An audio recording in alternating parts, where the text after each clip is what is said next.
আনিল ফাহশাই ওয়াল মুনকারি ওয়াল বাগি ইয়াইযুকুম লাআল্লাকুম তাযাক্কারুন। বসুন।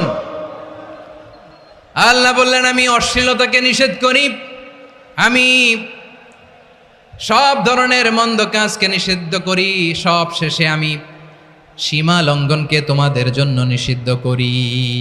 আলোচনা মনে আছে তো, না ভুলে গেছেন? নিষিদ্ধ করেছেন কয়টা জিনিস? 1 নম্বরে অশ্লীলতা, 2 নম্বরে মুনকার তথা সব মন্দ কাজ, 3 নম্বরে আল বাগি সীমা লঙ্ঘন, ক্রসিং দ্য লিমিট। সীমা লঙ্ঘন করা ভালো না। We all should know our limits. চিল্লায় বলেন ঠিক কিনা? একই আয়াতে আল্লাহ বললেন কুল ইন্নামা হাররামা রাব্বিয়াল ফাওয়াহিশা মা যাহারা মিনহা ওয়া মা বাতানা ওয়াল ইসমা ওয়াল বাগি